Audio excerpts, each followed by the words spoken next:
Hi, this is Lynn Pavlis-Jenkins from LPJ Consulting. Today's topic is grief. A dear friend of mine asked me to speak on grief. My initial thoughts were, oh my, I'm afraid that I'm going to say or do something that's going to upset someone who's grieving. Or, I don't know what to say about grief. Or words are going to fail me as I try to record this video. Or I'm going to end up crying. It occurred to me that these are the same four things and thoughts that run through my mind when I'm trying to be there for a friend or family member that is in grief. So I took some time to meditate on the subject of grief and put together my thoughts. First, I believe that the grieving process is unique to everyone. It's their journey and it's not ours. And that's important to remember. Second, try to be present and be still with the person that's grieving. Sit next to them, hold their hand if that's appropriate, and be a witness to their grief and pain. It's okay that there's silence, and move through your discomfort of the silence to be present with that person. That leads me to the third thought. Be love. Open your heart to their grief-stricken, broken heart. Say I love you, and remind the person that I'm here for you and you're not alone. Fourth, I often want to do something. And I think the thing to do is to offer to help with a routine chore or task. Maybe that's walking their dog.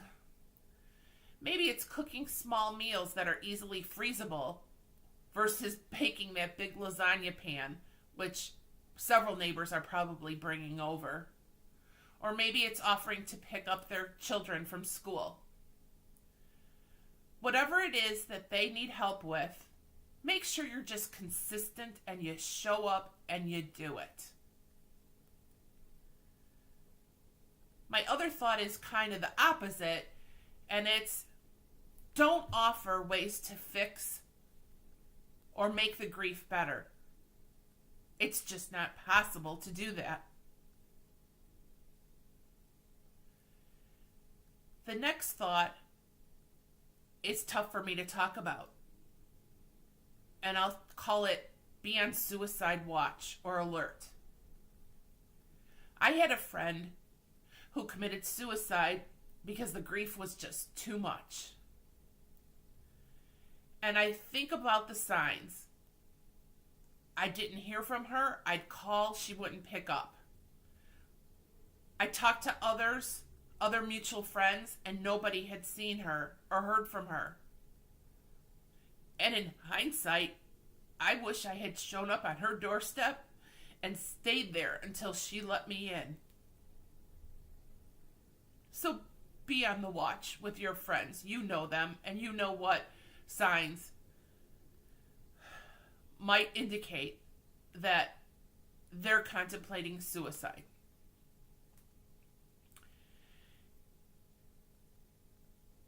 Next, I think it's important that we stay connected.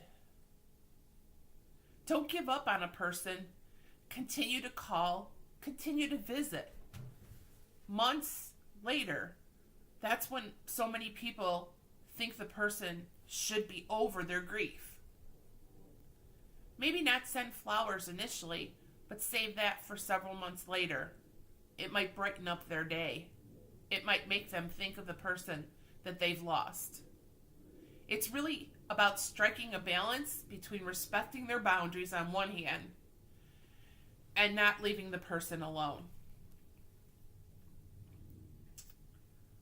The last thing that I'm thinking about is that of bereavement counseling and support groups.